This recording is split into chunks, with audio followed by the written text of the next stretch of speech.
nos hemos resistido a entender lo que realmente tiene como intención la cuarta transformación.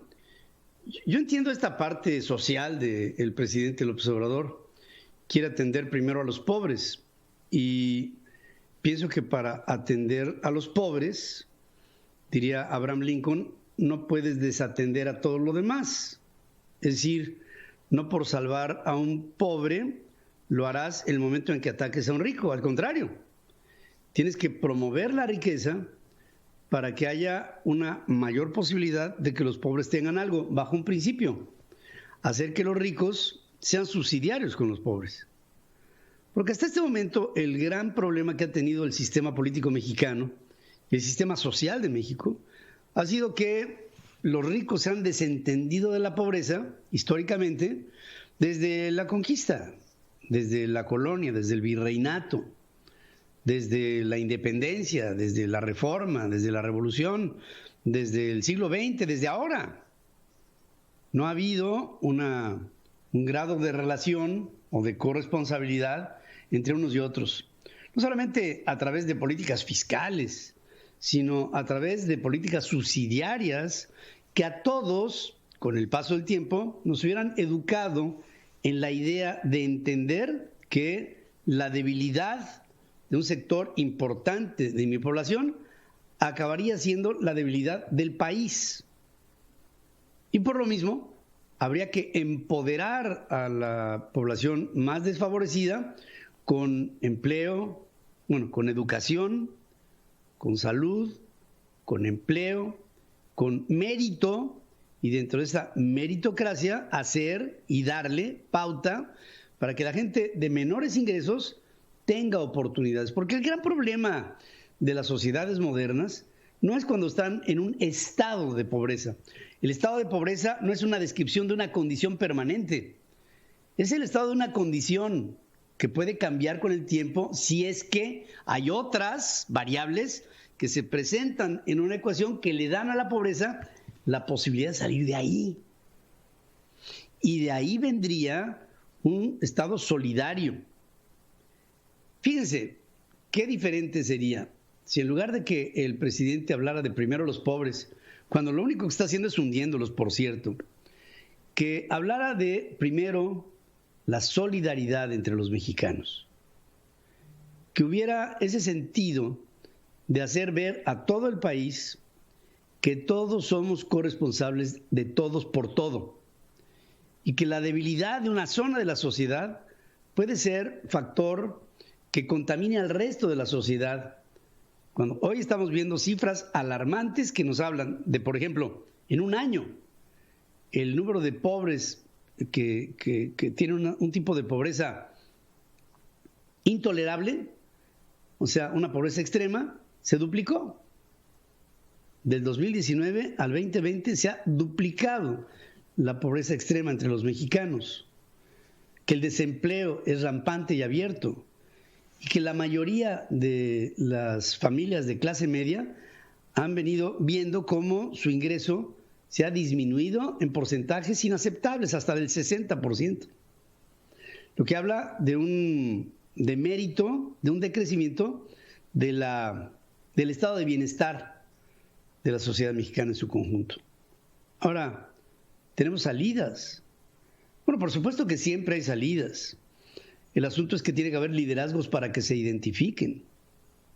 Y yo no veo que haya hoy liderazgos para otra cosa que no sea la confrontación y la acumulación del poder. Y es por eso que preocupa esta cuarta transformación. Y es por eso que ahora lo estamos diciendo y lo estamos denunciando con todas sus letras. Esta cuarta transformación, si en el pasado ha habido gobiernos en México que no han cumplido con principios básicos de una búsqueda de bienestar para todos los mexicanos, hoy el problema se ha exacerbado hasta un punto que resulta ya insostenible, y que con el paso del tiempo, si sigue esta política, vamos a llegar a un punto de confrontación en la que es muy sencillo: los grandes capitales o los medianos capitales van a salir del país bajo la premisa de que hay una guerra declarada en contra de todo aquello que represente una manera de expresión dentro de la economía del sector empresarial. Y Manuel Bartlett lo dice explícitamente el día de ayer cuando habla de la propuesta por parte de la Cuarta Transformación de la desaparición de los órganos autónomos.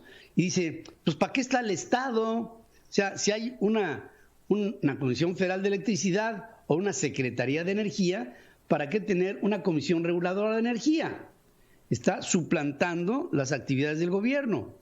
Aparte que se ponen unos sueldazos. Y aparte de todo, y esa es la parte que tendría que haberla callado, dice, y aparte de todo, los órganos autónomos se convierten en aliados que empoderan al sector privado. Ah, caray, ¿cuál es la idea? O sea, todo aquello que no sea gobierno es sector privado, me puedo poner a imaginar. Incluso, si te pones estricto, hasta la misma economía informal. ¿A qué le está echando bronca el señor Manuel Bartlett con esta declaración? A todo lo que no sea gobierno. Y ahí también estás tú incluido, si es que no eres burócrata. Por lo mismo, lo que se está promoviendo es un nacionalismo exacerbado del sector público como el controlador y promotor de toda la concentración del poder en manos de una persona, que es empoderada por quienes le rodean. Caso concreto, Manuel Bartlett, que no sé qué diablos hace al frente de la Comisión Federal de Electricidad, y estoy seguro que él es el que se encargará de aquí en adelante en administrar los apagones, para con estos apagones darle fuerza o debilidad a entidades que apoyen o no a la Cuarta Transformación, como un instrumento de poder, en este caso energético. Pero si la actitud de Manuel Bartlett es reflejo de lo que está pensando el presidente de la República, estamos entrando en un camino de confrontación.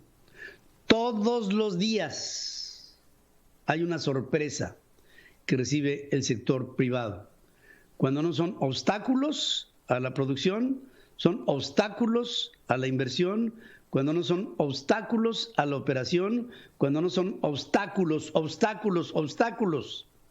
a todo lo que se promueve que implica un acto de valor económico, social o político, bajo una sola idea: que la concentración del poder y de la economía recaigan en la forma unipersonal de gobernar de un hombre que fue nombrado presidente, hasta donde entiendo, no dictador, y que el populismo que hoy está sucumbiendo en Estados Unidos viene a ser en México el émulo de un Donald Trump tercermundista, bajo una perspectiva diferente a la de Donald Trump, populismo de ultraderecha, un populismo de ultraizquierda, que acaba siendo lo mismo pero al revés, una especie como de la antimateria que nos lleva a un país que todos los días se degrada para ser más pobre y tener menos opciones.